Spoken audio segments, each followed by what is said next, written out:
Hola a todos, mi nombre es Griselda Ruido Campo y en esta presentación les vengo a hablar sobre cuerpos y tecnomorfosis, tema del eje 5 del programa de este año, Cuerpos y Tecnociencia.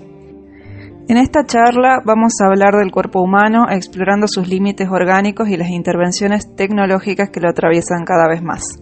Para ello usaremos el texto de Valeria Radrigán Brante, Tecnomorfosis, desbordes e hibridaciones entre el cuerpo y la tecnología, cyborgización y virtualización como claves de la transformación corporal contemporánea. El mismo se encuentra en el eje 5, Cuerpos y Tecnociencia. Más allá de un resumen general sobre lo que aquí se trata, me gustaría ofrecerles dudas, preguntas y posibilidades para que trabajen en el aula. Ahora sí, sin más introducción, hablemos del cuerpo. Cuando pensamos en el cuerpo, muchas veces nos remitimos a la concepción platónica del mismo. Este envase empírico, atado a lo experiencial, al mundo que nos rodea, llenos de deseos y pasiones carnales que se oponen en un sistema dualista al alma. Sobre el cuerpo pesó durante mucho tiempo entonces esta jerarquía negativa respecto a lo intelectual o espiritual. Pensemos en el cristianismo y en las concepciones cartesianas de la modernidad, por ejemplo. Y como todo discurso instalado en nuestros esquemas mentales, actuó sobre nuestra concepción y relación con el cuerpo como un dispositivo de poder, restringiendo sus potencialidades y usos. Pensemos en la fuerza del pecado, asignado a cuestiones corporales como el placer, la jerarquización de la razón y lo intelectual sobre lo corporal, etc. Pero además de esta concepción platónica sobre el cuerpo, desde su materialidad lo hemos concebido siempre como un conjunto de elementos orgánicos, carne, huesos, sangre, venas, etc., con potencialidades y limitaciones relacionadas a nuestra especie y cuya creación escapa en principio el sujeto que lo porta. Desde la relación sexual de nuestros padres hasta nuestro nacimiento y desarrollo, nada más que la misma naturaleza o el designio divino de nuestra creación parece intervenir en nosotros. Sin embargo, estas concepciones del cuerpo, la platónica cartesiana y la que lo reduce a su organicidad biológica, se presentan como visiones segmentadas y a superar desde las nuevas teorías de la tecnomorfosis, el transhumanismo, la teoría cyborg y la cibercultura. Se inserta aquí el pensamiento sobre la relación entre la técnica o tecnología y la naturaleza en el seno de nuestro cuerpo humano. ¿Son cuestiones antagónicas que nada tienen que ver entre sí? ¿Qué pasa en la actualidad con la tecnología y los cuerpos? ¿Qué pasa con los elementos tecnológicos que atraviesan en estos tiempos nuestra vida cotidiana? Si lo pensamos bien, hace ya tiempo que el cuerpo humano no es solo orgánico, sino que está atravesado por tecnologías diversas. Simplemente podemos pensar en los anteojos, pero también la pata de palo y el ojo de vidrio de antaño. Estas pueden parecer más bien adhesiones externas a este cuerpo orgánico que no conmueven su esencia. Pensemos ahora en los dientes de oro, el bypass coronario o gástrico, las placas y tornillos quirúrgicos, las bombas de insulina y todas las adhesiones internas de las cirugías plásticas como el botox y las siliconas. Incluso podemos pensar en los metales de los piercings y las tintas de los tatuajes. Si nos ponemos a rememorar, hace rato que el cuerpo orgánico está intervenido por técnicas y materiales no orgánicos.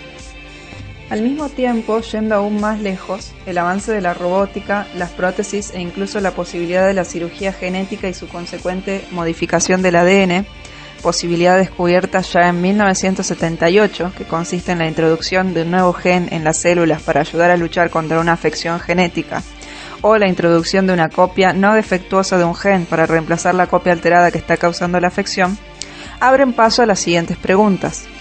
¿Cuánto se puede intervenir un cuerpo antes de que deje de ser humano?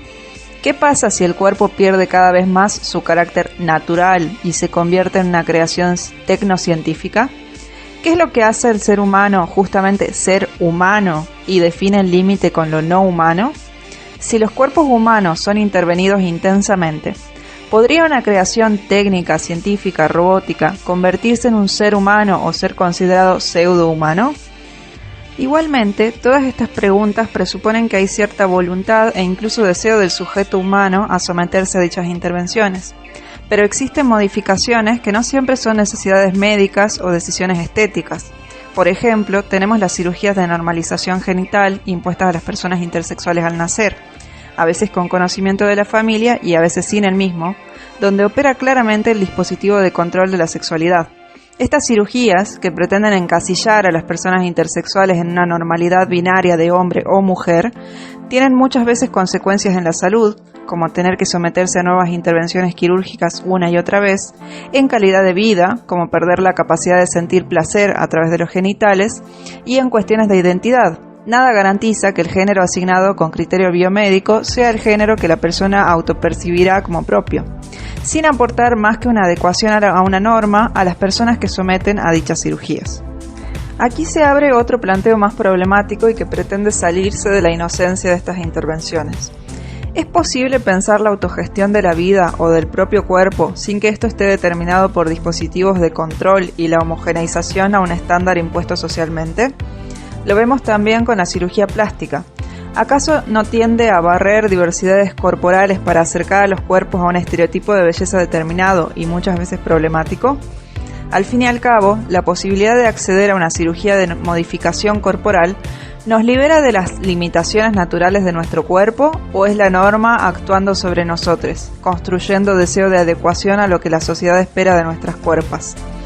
Podemos hablar de la cirugía de reasignación de género como un derecho humano a la identidad y a la expresión de género, pero también podemos debatir: ¿por qué muchas veces las operaciones tienen el objetivo de acercarse al estereotipo binarista de qué y cómo debe ser un hombre y una mujer?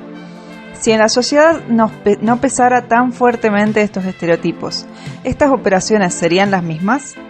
Pero más allá del dispositivo de la sexualidad, ¿podrían las intervenciones tecnológicas en los cuerpos brindar información a corporaciones o gobiernos sobre sus usuarios, como lo hacen ahora las redes sociales con sus algoritmos? Pensemos en la ubicación de nuestros celulares, en la lectura de nuestro comportamiento social, etc. ¿Accederíamos con la misma facilidad al control externo de un dispositivo tecnológico en nuestra carne, del mismo modo que ponemos I agree cada vez que instalamos una aplicación nueva al día de hoy? Estas preguntas son disparadores de reflexión y no pretendo aquí dar respuestas específicas, sino sembrar una duda para que surja el deseo de resolverla. Ahora volvamos a la esencia orgánica o no del cuerpo humano. La autora propone para tratar este tema el concepto de cyborg. Este se define como la integración por medio de la prótesis de la máquina al cuerpo, generando un cuerpo híbrido, fusionado en una dinámica radical e inédita de exteriorización-interiorización del aparato. Es un organismo cibernético o ser humano biónico que surge de la combinación de partes orgánicas y mecánicas. Es un cuerpo intermedio, tanto humano como máquina. Para la autora, la incorporación de la máquina al cuerpo rebasa la última trinchera infranqueable de lo humano, penetrando el metaprograma hasta dentro de nosotros. En este sentido, se puede hablar de poscuerpo, una estructura que devela en sí misma un cierre total de las percepciones modernas asociadas a él, y de lo posorgánico, una corporalidad que ya no es más carne, víscera, huesos y sangre, sino que puede ser metal, plástico, etc.